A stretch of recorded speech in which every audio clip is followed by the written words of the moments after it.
Hello, I'm Arpita Banerjee and welcome once again to my Practical Bioinformatics series where I discuss tools and techniques involving bioinformatics. In this video, I will walk you through a process of virtual screening of chemical library. I will be adding 3 short videos to my Practical Bioinformatics playlist, all of which are going to be on docking studies that I did as part of my recent rotation projects. In today's video, I will be discussing a virtual screening of a chemical library. And whenever we speak of virtual screening, a particular target comes into the picture. And in this case, the target is LprG.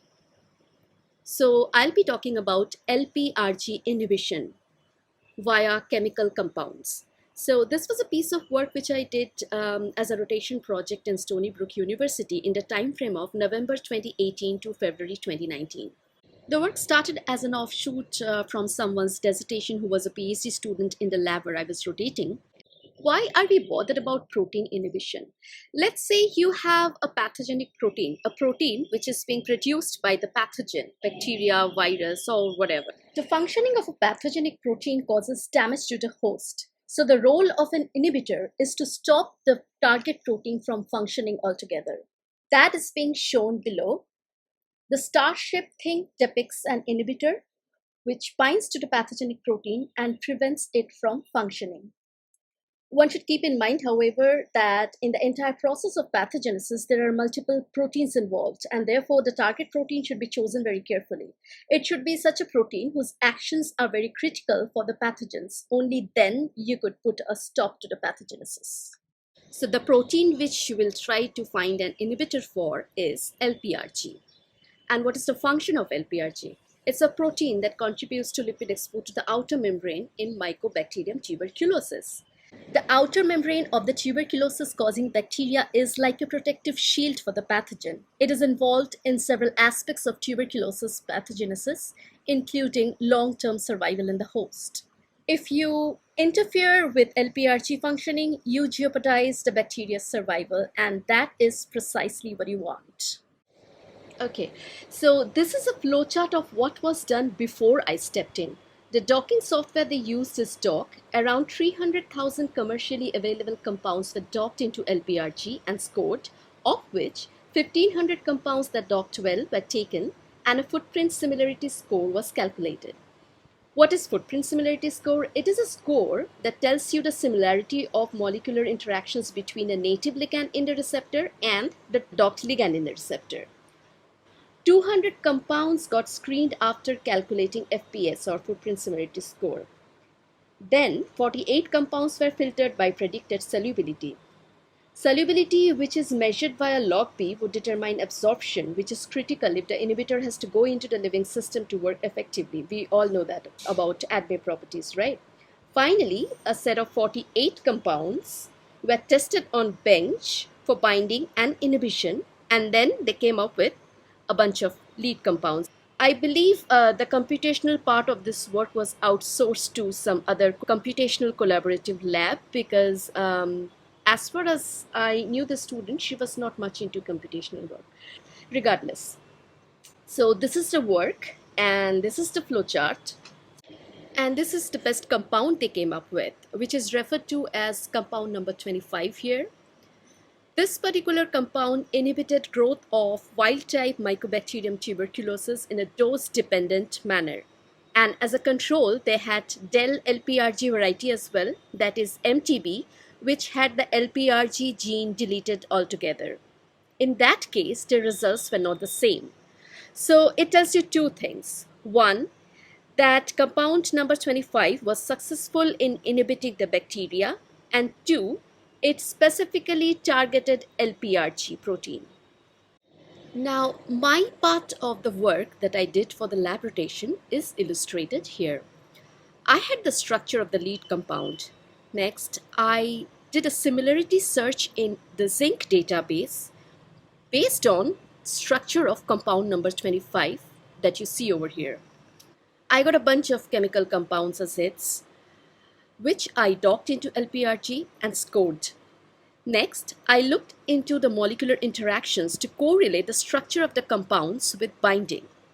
Sort of like SAR, or structure activity relationship. The only thing is that I wasn't checking activity per se, rather I was going by the docking grid score that simulated binding.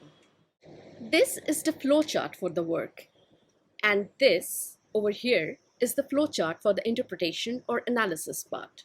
Doc gives you the grid score for each of the compound that indicates how well the compound binds. Now, by looking at the positioning in the cleft, you could make interpretations regarding the molecular interactions the compound is making with the receptor or LprG, which would be like SAR type analysis, as I mentioned earlier. The docked complexes were rescored. So once you have the grid score, you can actually rescore and you get this FPS, Hungarian score, volume overlap, etc., which again would be a pointer towards different aspects of molecular interactions. To begin with, I searched the zinc database for compounds that had 80% structural identity to compound number 25, whose zinc ID is mentioned over here. And with 80% structural identity, the core structure which you get is shown on the left. And I got about 95 hits. I suppose it is understandable that with more structural identity, you get lesser number of hits, and with lesser structural identity, you get more number of hits. With 80% structural identity, I got 95 hits, of which I had to exclude 7 because there were no structure files for them, and 1 had to be excluded because there were issues putting amber charge on it. So eventually I ended up with 87 compounds which were docked. So these are the zinc IDs of those 87 compounds, and these are some nitty-gritties or technical details of docking job submission. Regular protocol is to remove anything apart from the receptor itself, and that would mean removing the water molecules, other heteroatoms, and the natural ligand as well. If you don't remove the natural ligand, of course, you won't be making space for other molecules to dock. And then putting back protons, charge, etc. are also part of the protocol. Some further nitty-gritties. Flexible docking was done. Initially, I was doing rigid docking. I perceived that for a long molecule to dock, naturally it would tend to curl up to fit into the receptor cavity space. You can't simulate that with rigid docking. And all I did was changing the conformer search type to flexible. So the receptor was prepared, and so were the ligands. The molecules were docked and scored with generation of 10 poses per molecule, which too was specified in the submission file, if you notice here. Initially, you get a grid score, which is good enough to select compounds. So I selected 6 compounds, and 6 of those complexes were energy minimized before they were rescored. And it is at this stage over here that further fine-tuning can be done with regard to FPS, Tanimoto, Hungarian score, etc. Okay, here's a list of the 6 compounds and their respective scores. On the extreme left, you see 2 different shades. The orangish hue highlighted compounds are the ones that had been already screened and tested on bench earlier. And you see compound number 25 appears. And the ones below, highlighted in light purple, are the ones that I screened when I was working on my project. Notice the Tanimoto score column over here. By the way, Tanimoto score tells you how similar the compound of relevance, or your docked compound, is to the native ligand, which is tag in this case. The closer the Tanimoto score is to 1, the better is the similarity of your compound to the native ligand. That is why you see a score of 1 for tag, which is at the top of the list here. If you notice the Tanimoto score of the new compounds, which is circled in red over here, you will see that the new compounds, all of them had the same score, which means that these compounds were chemically the same. So I made a note of the descriptors that determine ADME properties. And if you notice the values of polar desolvation, apolar desolvation circled in red, they are different for the molecules. My perception is that though chemically the same, the compounds have different solvation pattern because of the different conformation they adopt. Therefore, they're structurally somewhat different despite being chemically the same. And that is why, because of the structural difference, water molecules gather around them differently, giving rise to different solvation pattern. And that gives rise to different desolvation pattern as well. In other words, depending on how the compound adopts different conformation to fit into the receptor, water molecules around the ligand will be shed accordingly. Let's take a look at the newly screened molecules. Chemically, they're the same. If you notice, however, the hydrophobic linker has 10 carbon atoms in between for all the cases.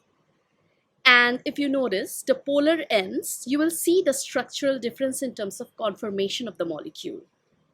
Okay, and let's see how compound number 25 looks in comparison. So you have here 1, 2, 3, 4, 5, 6, 7. So the linker is 7 carbon long. If you look at the native molecule here, tag, it's quite a long one. So probably it is understandable that a 10 carbon linker is perhaps a better binder than a 7 carbon. Now, proceeding to study the molecular interactions of the compounds with the receptor, I chose to go by the 6 compounds having the highest grid score that included compound number 25. To begin with, how does the native ligand sit in the receptor? This is chain A of crystal structure 4ZRA shown here. You can see the receptor in purple ribbon and the native ligand tag is in cyan stick. The ligand tag is a long hydrophobic molecule and its polar part juts out towards the solvent, and this is shown within the red circle over here. And it is for this reason I chose those conformations of the docked molecules which had the polar ends pointing out towards right, just like the native ligand.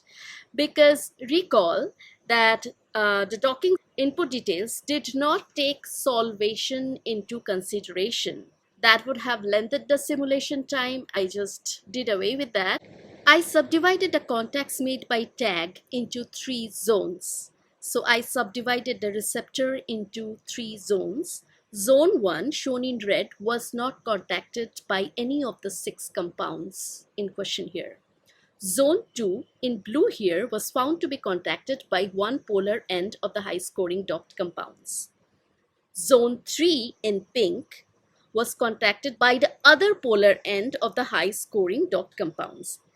Essentially, zone 2 and 3 were found to make contacts and not zone 1.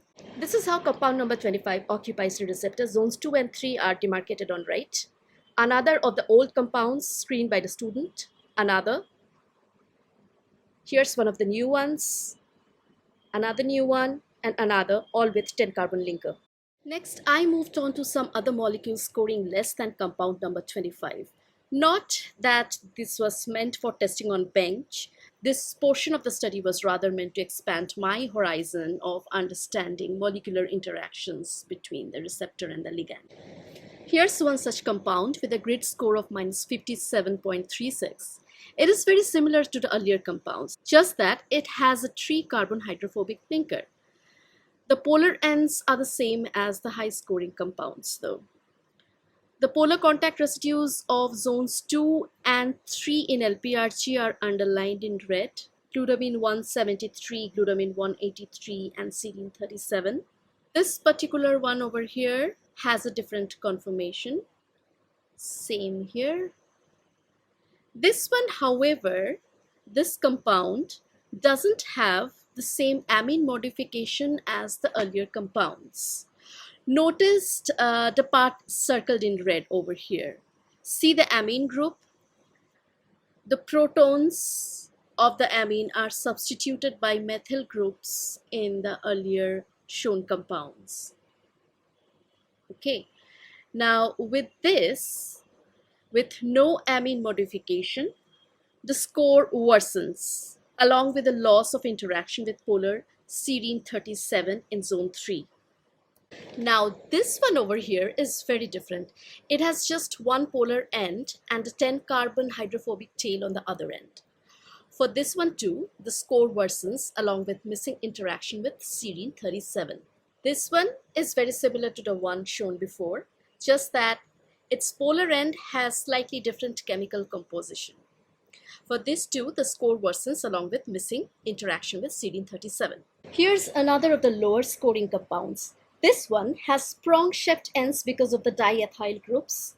And what happens in this case is that zone 2 is not contacted at all, possibly because of the spatial restrictions imposed by the bulky diethyl groups.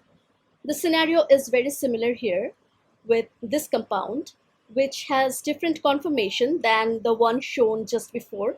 Contact with zone 2 is lost in this case as well because of the bulky diethyl groups. In both these cases, the score worsens because of missing interaction with zone 2. Now, I'd like to draw your attention to a particular residue that juts out into the binding pocket, tyrosine 95, shown here in purple. This little red arrow you see, it actually points out the position of tyrosine 95. Here too, here, here, here, here. Tyrosine 95 stabilizes the ligands by making favorable electrostatic interactions with the peptide-like core chemical structure. So, if you see, tyrosine has its side chain has a hydroxyl group, right? And if you see in all the ligands shown so far, you have this NHCO like peptide-like structure. See the peptide-like structure? All the compounds have it, even the ones which had grid scores in the -60s range. See the ligands here, you have this peptide-like structure, NHCO, and see this Y95 over here, the residue. It is not shown in stick representation, but it is at least labeled. Y95 can be seen here in the middle of the pocket. So this particular residue, via its electrostatic interactions with the peptide-like core structure of the ligands, stabilizes the ligand binding. And that goes for all the compounds that have been shown so far. Something I should mention very clearly is that the residue numberings shown or mentioned so far are as per the 4ZRA structure. It is not per the sequence, it is per the structure. Sometimes the sequence and structure numbers could vary because of partially crystallized protein.